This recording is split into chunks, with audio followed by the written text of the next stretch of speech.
देखिए ये बहुत इंपॉर्टेंट क्वेश्चन होता है, बैलून वाला क्वेश्चन, हाइट एंड डिस्टेंसेस में। अगर बैलून है हवा में कोई, जैसे आपने देखे होंगे कभी कभी मेलों में ऐसे बैलून ऊपर की तरफ ऐसे बने होते हैं, तो ऐसा एक बैलून है। तो बैलून अगर आपको दिखाना है हाइट एंड डिस्टेंसेस चैप्टर में, तो बैलून को एक सर्कल से दिखाते हैं। यानी ये ग्राउंड बनाया आपने, ग्राउंड कैसे बनेगा, एक लाइन से बनेगा। और बैलून अगर आपको दिखाना है तो ऐसे सर्कल बना दीजिए। यानी ये डायग्राम होता है हाइट एंड डिस्टेंसेस चैप्टर में बैलून का। ओके, अब अगर ग्राउंड पर कोई इंसान उस बैलून को देख रहा है, सपोज पी पर एक लड़का खड़ा है और वो बैलून को देख रहा है ऊपर, तो बैलून को कैसे देखेगा? ये नजरों का तीर चला जाएगा, है ना। यही सबसे बड़ी आपकी गलती है। नजरों का तीर ऐसे नहीं बनता है बैलून के केसेस में। बैलून के केस में नजरों का तीर यू बनेगा, ऐसा डायग्राम। यानी ऊपर एक टेंजेंट जाएगी सर्कल पे और नीचे एक टेंजेंट जाएगी सर्कल पे। तो अगर कोई भी इंसान ग्राउंड पर खड़ा है पी पॉइंट पर और वो बैलून को देख रहा है, तो नजरों के तीर ऐसे बनते हैं, यानी दो नजरों के तीर बनते हैं, एक नजरों का तीर नहीं बनता है। इस बात को कभी भूलना मत। ओके, सेकंड चीज, एक बैलून का सेंटर कहाँ होता है? बैलून का सेंटर अगर आपको दिखाना है तो आप क्या करिए, इस सर्कल का सेंटर दिखा दीजिए। सर्कल का सेंटर ही बैलून का सेंटर होता है।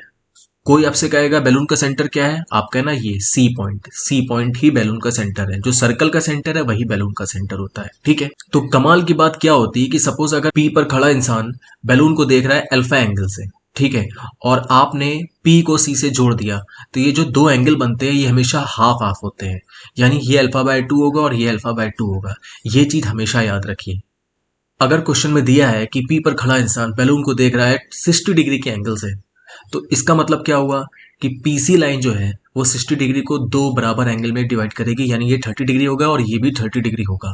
सेकंड क्वेश्चन कि पी पर खड़ा इंसान अब की बैलून को नहीं देख रहा है बल्कि बैलून के सिर्फ सेंटर को देख रहा है। तो बैलून के सेंटर को देख रहा है तो उसका डायग्राम कैसे बनेगा? उसमें बस एक ही लाइन जाएगी, ये लाइन पीसी लाइन।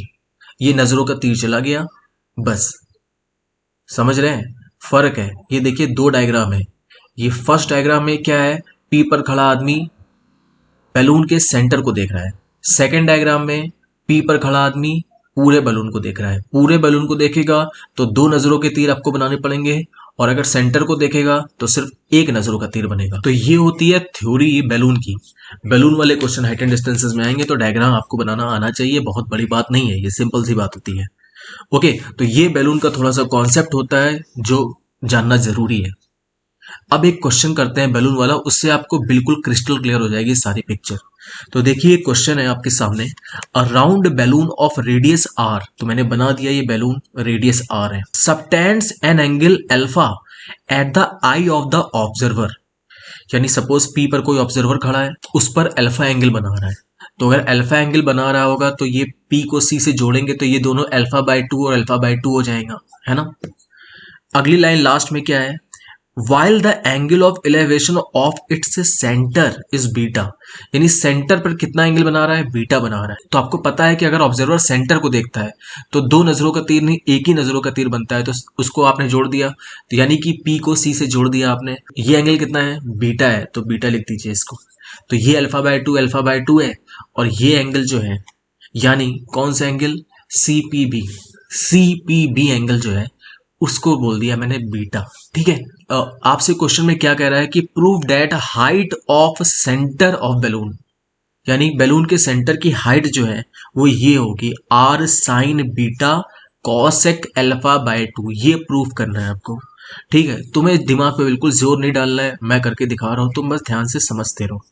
अच्छा, आपको सेंटर की हाइट चाहिए, यानी आपको क्या चाहिए, आपको सीबी चाहिए। तो सीबी के लिए आप राइट एंगल ट्रायंगल ले लीजिए, CBP. CBP right angle triangle ले लीजिए। आपको निकालना क्या है, सीबी निकालना है। सीबी यानी परपेंडिकुलर। अच्छा, आपको मालूम है कि परपेंडिकुलर अपॉन हाइपोटेनस होता है साइन थीटा। तो ट्रायंगल सीबीपी में देखिए परपेंडिकुलर है सीबी और हाइपोटेनस क्या है, सीपी है। तो आपने लिख दिया sine beta is equal to CB upon CP. ठीक है, आपको चाहिए क्या, सीबी चाहिए आपको। तो सीबी की वैल्यू कितनी आ जाएगी, सीबी इक्वल टू आ गया सीपी इंटू साइन बीटा। यानी सीबी आपको निकालना है तो वो तो आ गया सीपी इंटू साइन बीटा, लेकिन सीपी में आंसर नहीं दिया है। देखो जो प्रूफ करना है वो दिया है सेंटर ऑफ बलून की height r sine beta cosec alpha by 2 है ना, और हमारा आंसर आ रहा है सीपी में, यानी सीपी भी निकालना पड़ेगा। तो देखिए सीपी निकालने के लिए आप आ जाइए राइट एंगल ट्रायंगल पीएसी में। राइट एंगल ट्रायंगल पीएसी में पीए जो है वो सर्कल पर टेंजेंट है और सीए जो है वो सर्कल की रेडियस है। तो टेंजेंट तो रेडियस पर परपेंडिकुलर होती है, इसलिए ये एंगल पीएसी 90 डिग्री हो जाएगा। अब पीएसी 90 डिग्री है तो उसके सामने की साइड हाइपोटेनस कहलाती है, यानी पीसी साइड जो है वो हाइपोटेनस हो जाएगी। तो राइट एंगल ट्रायंगल पीएसी में परपेंडिकुलर अपॉन हाइपोटेनस का फॉर्मूला लगाइए। परपेंडिकुलर है सीए और हाइपोटेनस है सीपी। तो परपेंडिकुलर अपॉन हाइपोटेनस क्या होता है? साइन होता है ना। तो perpendicular CA upon hypotenuse CP is equal to sine alpha by 2 आ गया, यानी कि सीपी कितना हो जाएगा? CA upon sine alpha by 2। और ऊपर देखिए सीबी निकालने में सीपी ही तो चाहिए था, तो सीपी की वैल्यू आ चुकी है CA upon sine alpha by 2। अब सीए कितना है? रेडियस है सर्कल की, सीए जो है सर्कल की रेडियस है, तो सीए की जगह स्मॉल आर लिख दीजिए। तो यहाँ से सीपी की वैल्यू आ गई small r upon sine alpha by 2।